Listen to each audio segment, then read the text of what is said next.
And welcome back to Open Studio. I'm Steve Leahy. So here we are with the Harley painting. We're getting there. I have the photocopy here next door. I like to have, well, these are the photocopies that I use to cut out little bits and pieces for stencils too, but it also gives me a pretty good idea of value as well. I don't use it solely for value because I do change the some of the aspects of the photocopies so that they're easier to see. So there's a little bit more contrast in the photocopies than there are in the final painting. But still, it gives me a good rough idea as I look back and forth how I'm doing with the overall value too. So it's a nice little extra. Plus, it gives me a little bit clearer view of some of the little bits of rust and things like that. And then, of course, on the side here, you can just see a little bit of it. I have the reference photo, the actual reference photo. So where we're at right now is I'm going to start with, let's grab a paintbrush here. I'm just going to start with these tighter little bit of rusty areas here. I like to layer the paintbrush work between airbrush work or vice versa. So if I do a lot of paintbrush work, I'll sneak some airbrushing in between just to kind of mix it up to help things along. It just blends things out really well, and it doesn't look like one or the other. So I'm a big fan of not having the tool determine the outcome of the painting in a way. You know what I mean? Like I don't want it to look like a paintbrush painting. I don't want it to look like an airbrush painting. I just want it to look like a painting. So what I have in the paintbrush now, and I'll zoom you guys in too. What I have in the paintbrush right now is just a really rusty brown color. And that's made up just solely of Createx Wicked Brown and black. So I'm just reducing it out on the palette so it's really thin. There we go. And so what I'm doing is I'm just kind of dropping in the tighter details for these little rust spots. So that first round was a little bit too dark. It's not, it doesn't matter really because I can blend it in, but I just adjusted it till it was just about right. So now I'm going to add those sharper areas of rust. And it seems to be on the side of this bike more than anything. The other thing I can do too is I can increase the sharpness of this ridge line here too. And again, this is really thin. And the topic of reduction comes up over and over again with these Createx paints. If you go to their website or watch their videos or download their tech sheets, they recommend a starting point for reduction for these paints of 10%. So 9 parts paint to 1 part reducer. And that's the way they design them. They design them, to perform best in a lot of instances just like that. So as I keep saying over and over again, if you know the rules, you can bend or break them, or bend them to their extreme. So that's what we're doing here. The reduction for this in this paintbrush is ridiculously high, way higher than even what I airbrush with. But what I'm doing is I'm putting that layer on extremely lightly, and I'm attaching it to the layer of paint underneath. So I have a really binder poor paint here with this color in this brush, but I'm relying on sandwiching it between many other layers of paint, and then that's what acts as the bond. That's what adheres it. If I was painting a motorcycle or painting a car one color and I reduced this paint like this and sprayed it on, it wouldn't stick. It would just, you could scratch it off with your fingernail. So again, it's knowing the rules and then being able to bend them because you know what you're doing. Yeah, I mean, not know what you're doing, but you know what you're doing to the paint. You know how you're affecting them, making them weaker in this instance. So you need to bolster that up somehow. So that's kind of what the thought process is when over reducing like this. I'm using it for performance more than anything. All right. So you can see like all these little really tight, sharp kind of details on this right now. I hate to use the word impossible because, it's as soon as you say that, some brilliant person finds a way to make it possible, which is one of my favorites. But I'll use the word here. It's really, really, really impossible to get that tightness out of the airbrush. Airbrushes and paints don't do that yet. Yeah, you can get it. Like, do I have any examples of it? Well, even the texture up here, those are all on the same, roughly on the same par. If I pushed it and really, really dialed everything in, I could get super small dots with the airbrush, but in the end, it's not, for me, that would be more of a technical challenge than something that would be worth it in the painting. Because if I did all these with airbrush, it would only impress the other airbrush artists. No one else would care, It's so again, why I love, excuse me, why I love blending, the two strengths for the tools together. I'm going to pull this color out onto this light area, mostly because there's, that's what happens here. It comes down, but this way you'll also be able to kind of see that color because it's on a super light color. So you see it's just kind of like a rusty brown color. But again, it's really, really thin. And again, that's nice because the transparency of that, excuse me, will just allow the other work I've done to kind of show through, to blend through. And that's also what I want to, because I want it all, again, I want it to be seamless. I don't want it to be like, oh, there's brown dots on there. I want it to look like, oh, that's rust. That's how rust reacts, and that's what it looks like. So, all right, so with this, I'm going to start moving up into, frog in my throat. I start moving up into the top part, but this color is much more sparse up here. It doesn't seem to reach up here. And I shouldn't do this with the newer glove, but oh well.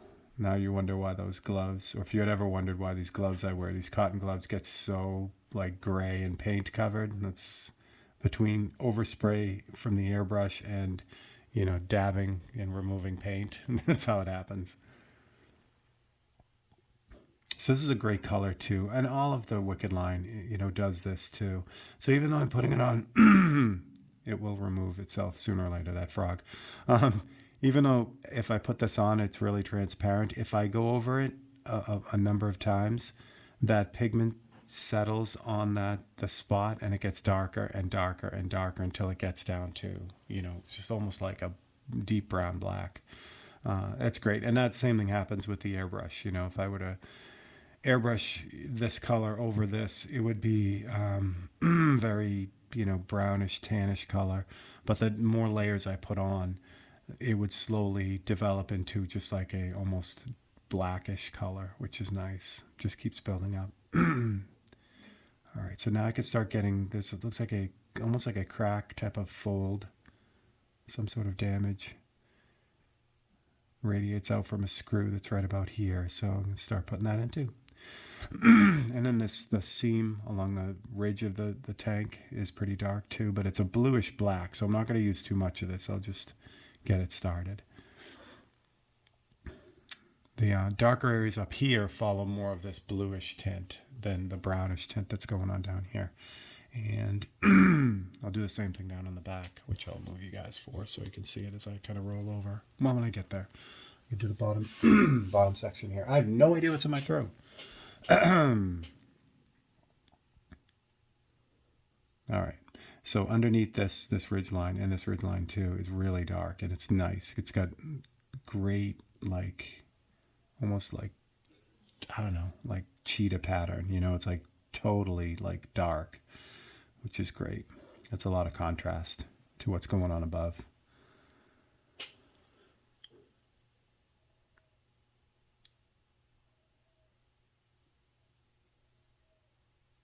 And again, I'll say it again and again throughout this entire painting. This painting, this part has to be relaxing for me. There can't be any anxiety about trying to get it done.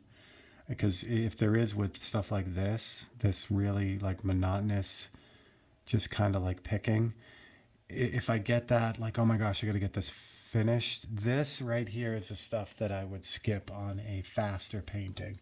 So if I had a painting that needed to be done really quickly and the budget really wasn't there to spend, hours and hours and hours on it, this texture is what would go. I could imply this texture loosely, very much like it's done up here. That's quick. I can get that done fast and then that's it.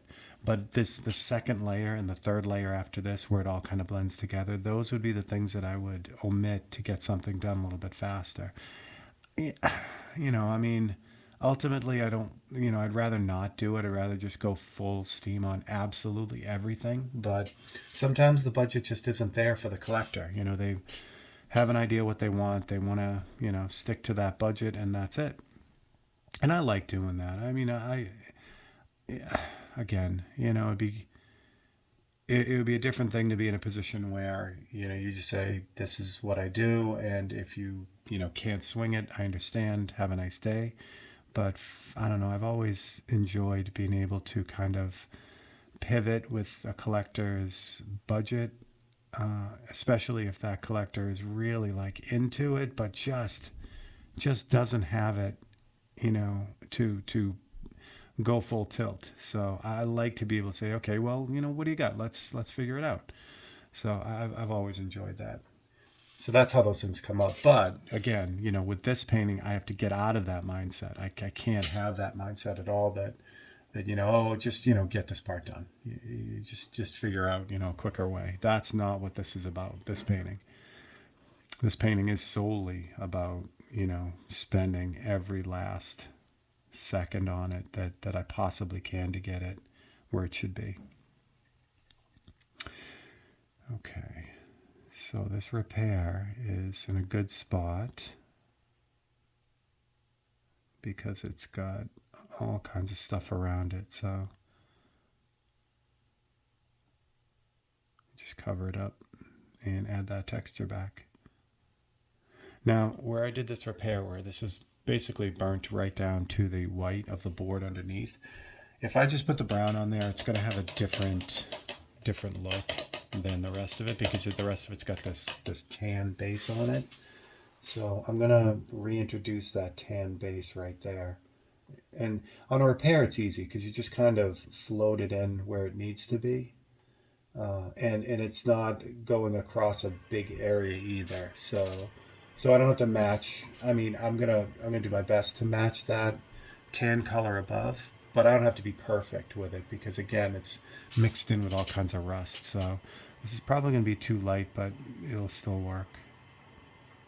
And I can also repair the damage on the edges, which I will do frequently and constantly through this painting. All right, so this tan color is working out great. So what this tan color is doing is just filling in the gaps where when I erased to repair whatever was going on there, I just kind of burned all the way down to the bottom. So this puts on that layer before. That looks good. So now I can go on with the darker brown rest and everything works out.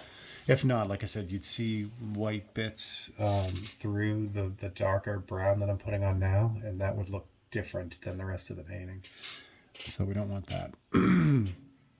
Again, this super small area, in the end of the day, no one would ever really know. But again, that's the whole point. The whole point is to do this all the way to the end. No stone unturned, no corner cut. That's what we're looking for. I'll tell you though, as far as that, getting back to that, working with a budget and everything, when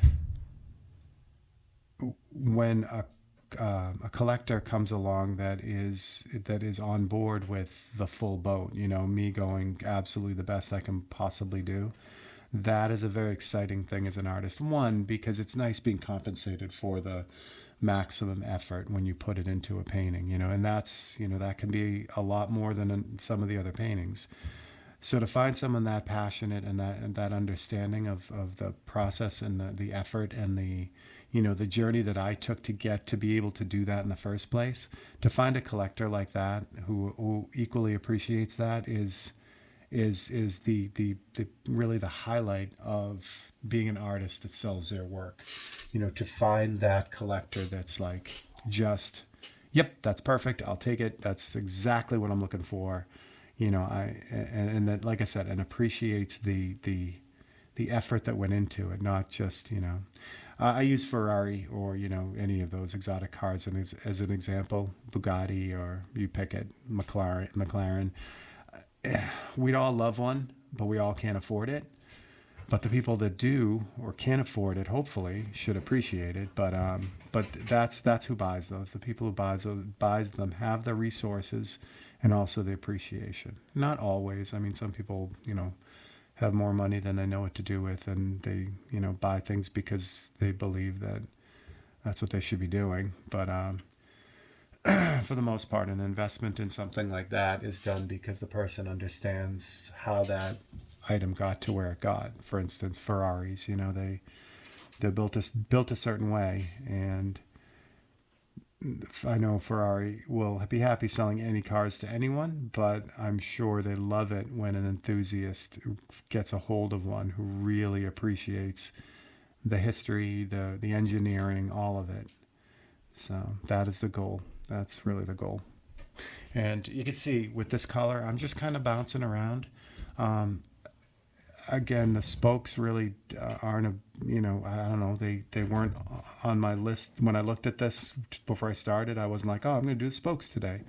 And that's also the beauty of these paintings, these paintings that are epic and long, and it's nice to take a different path, when you're on a long hike and you go a slightly different way that you've never gone. That's what this is too. So I'm on this path here, but I see that, so I'll go look at that. So there's a lot of that going on too, which is also really nice. It's the paintings. I feel guilty because in a lot of ways the paintings are more for me than the ultimate collector. These journeys are really a lot of fun for me, and they create growth in me as both a person and an artist. It's just, like I said, I feel really guilty that that everyone can't kind of come along on the same journey, which is why I'm glad I'm doing the open studios, because in a way you can now. But normally these paintings, I'm just kind of, just they're for me. I'm glad people enjoy them at the end, and all of it. But for me, it's really just, I feel guilty. It's like I'm having a blast doing this, and like I said, I'm learning and growing, and I get to do all that while I'm kind of just immersed and lost in this. Okay, on the top of this piece, it's definitely screwed on or bolted on, and it seems like it's slightly different composition, or it's a newer piece, even though it's completely rusted as well. It has a different patina between the two. This bottom one has a lot of orangey brown colors to it. The upper one seems to have more steel bluish colors to it. So I'm not really going to pull this brown up into here. It does happen, along the edges and stuff. So I can get some of it in there, but for the most part, it's not going to get the same treatment. It will, in fact, have this going on, but it'll just be with the bluish gray instead of a brownish gray. So that's why I'm not really kind of bouncing up there. Okay. That's looking pretty good. So now let's jump to the blue so I can keep working on this fender. I think, oh no, you know what I should do? I should do this back. I shouldn't ignore the back side of the fender. I'll move you guys down a little bit. So you get the whole thing. And I also have to figure out what this is. Oh, okay, good. I was trying to figure out what this little triangle here was. And it's the continuation of the bluish metal on the top. Let me try a drink. Maybe that'll help. All right.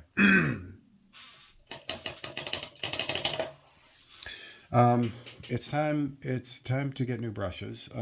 This one, again, I just rinsed this out. So it's got that really nice point. But if you notice, when I was pointing with the brush right before I did that, it had that hook in it.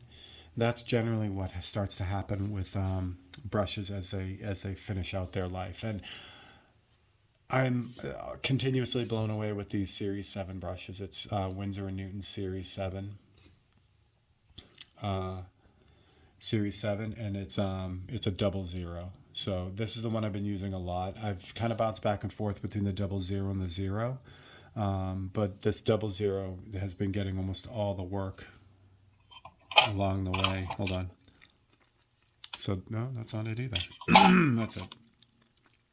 So I show these a lot. So this is the single 0, and on the right is the 00. So you can see the difference in the length of the points, but the points themselves are very, very similar. So, so I use these interchangeably, really. But again, I seem to favor one over another as I kind of move along. I can't tell you why. I mean, physically, the slightly larger brush holds more paint, and you can paint for longer with it. But other than that, maybe that's about it. Like I said, I freely interchange between these two. So if I can't find the 00, I have no problem grabbing the 0 and going with that. But they last. They're not too expensive. They're under $20 for that size, which in the scale of paintbrushes, these are expensive brushes. I mean, if you can just look at the larger versions of these, the size 6, 7, 8, those sizes, and they can get up into two or $300 range. But there is nothing like them. I have not found any other brush to perform as well as these brushes. And they last a long time. These small brushes, I can generally get a year out of them before they even start to show any of that. Now that's using acrylic-based paint. These are watercolor brushes. I have these same brushes from my uncle, who was a professional watercolor artist, and those brushes have to be super old. They're ancient, and they're still like brand new. When you use them with watercolor, they really do hold up very, very well. So that's really good. If you take care of them, you just basically you keep them clean and dry. There are brush preservatives you can put on them, but for the most part, they don't need it. If you're storing them for long periods of time, that's a good idea. That helps. But I'm using them every day, so I never put any kind of preservatives in them. So what you don't see is, I'm talking and didn't even pay attention to what I'm doing. I switched to the blue, so I have a steel blue here, the steel like dark blue, and actually it's not dark enough. So I'm going to abort that. I'm going to jump back down to here because I really don't want to ignore this. Now what I also did was I had blue paint on my finger and I got it on there. So. Oh, well, I don't know how I did that. I know how it happened. It's on the backside of my pinky here. So apparently I put it in the palette and then put it down. That's an easy repair. We'll repair that at some point. Yeah, because that's mostly surface. A lot of that's going to erase it, and I can just go in with the gray and clean that up. So I'm not overly worried about that. Better that happens now than near the end of the painting. All right, let me jump back to that brown since that's what I meant to do down in here. I really haven't touched this at all with the airbrush either, so let's see here. So this texture is going to show up a lot, meaning it's got a lot of contrast, unlike here where I've done a lot of the work already and I was just kind of layering that brown in. I haven't done that down here, so this is really going to kind of stand out. Now the good news is when I do the layering, when I start putting in the airbrushing again, all that's going to kind of blend in anyway. So I just got to be prepared for the shock of seeing, just stark paintbrush work on here. This is the other thing it does too. So see how that little errant hair is off to the side? That will start happening too as they get older. So yeah, it's probably time to make sure that I have a couple of these on hand. I try to order them in advance just so I have them when they finally do go. And then I really don't get rid of them. These brushes will still go on and be great for other things. They're just not great for this super tiny detail anymore. So I should just give them away because I have tons of these brushes that I've just, they've just got to the end of their life and I'll never use all of them. So yeah, I should have some sort of giveaway somewhere. Steve's old brushes. All right, so you can see how light this is now right here as opposed to up here. It's the same color, but it appears a lot lighter because it has nothing to stand on, again, because I haven't done any of the other airbrushing work here. But it will get to that. It'll all come together. Actually, let me zip you out just a little so you can see that whole thing, and I don't have to keep moving the camera around here. And again, this is just Createx opaque black and Createx brown. Their brown has a very light chocolatey color to it. I never used it before, but I find I use it a lot more now for some reason, and I couldn't tell you why. Um, I would always mix up my own browns before. I just liked, being in control of that because brown can be so many different colors. And it seemed like none of the browns right out of the gate gave me what I was looking for. But this chocolate brown um, from Createx it kind of works. So I find I've been pulling it out of the rack a lot more than I was before. Again, it's got a very milky, like milk chocolate type color. And I think that's probably what it is. When I go for a brown, it's usually a lot more rich. It's got a lot of deepness to it. So I'll be making it out of reds and oranges and blacks and things like that. So the more pastelly chocolate brown never really worked into the palette. But again, for some reason, and I think that happens to a lot of artists. You have your core colors that you always go to, but then there are trendy colors that you kind of include along the way, and I'm certainly like that too. Fortunately, I have all the paints right in front of me, so if I do get that feeling of like grabbing another color, it's not like I have to go very far to do it.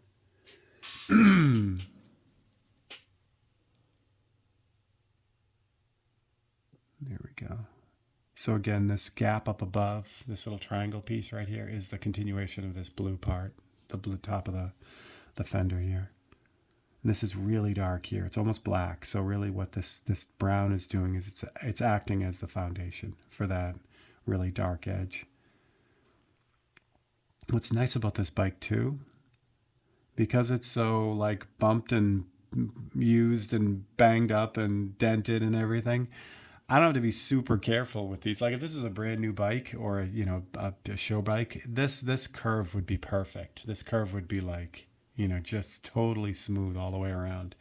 But with this bike, it's definitely been used a lot, so it's got all kinds of dents and dings and stuff. So that I don't have to go nuts with that, which is nice.